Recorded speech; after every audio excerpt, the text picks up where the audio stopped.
Hello friends, in today's class we'll talk about responsibilities of lexical analysis phase and see each one of them in detail.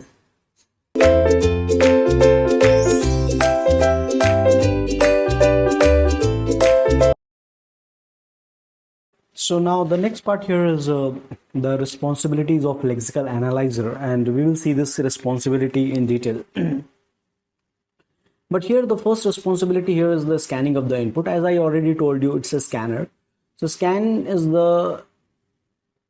one of the prime responsibility. Removal of white space. Okay, so now here when we say int a is equal to 10, okay, now this is a typical C declaration statement.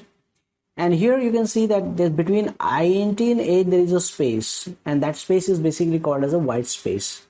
So removal of this white space is one of the responsibilities of lexical analyzer. Okay.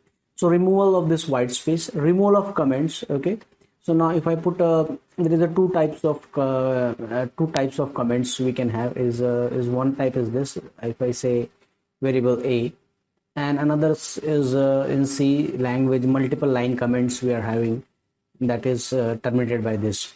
Okay, so removal of comments, that comments are getting removed from this. Manufacturing of tokens.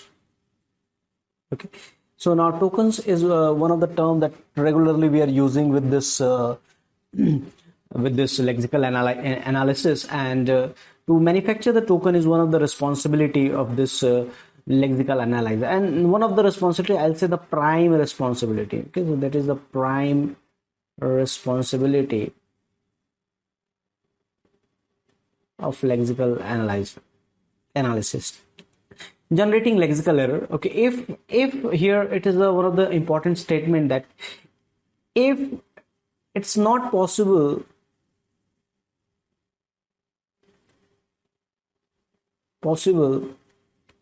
to manufacture token, okay, to generate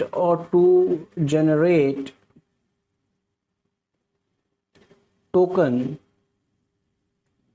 then lexical error will be generated. Okay, so lexical error will be generated.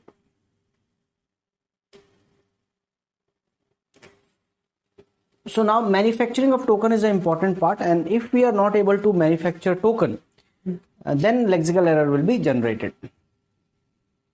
The term lexical, that basically lexical is nothing, stand for some word actually. So it's just a word. Lexical is just a word actually. Okay, so this lexical, the plain meaning, a dictionary meaning. Pass token to the parser, passing token to the next page, that is the parser.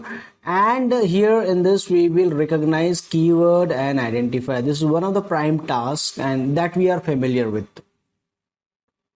So here if you say that what is a int in C language, int in C language, float in C language, character is in C language, these all are reserved words. Okay, reserved, these are reserved words, and you cannot use them. So we cannot have a int in my program as anything other than keywords. What we are having is identifier. So int and float, and these are the few reserved keywords. And when I say int a is equal to 10, I'm again writing it. Okay, so here a is a variable name. So this is the name of the variable, and this variable is also known as your identifier. Okay, so this variable is also known as your identifier. So recognize that which one is a keyword, which one is an identifier, is one of the responsibilities of the lexical analysis. So we can have these are the responsibility associated with lexical analysis.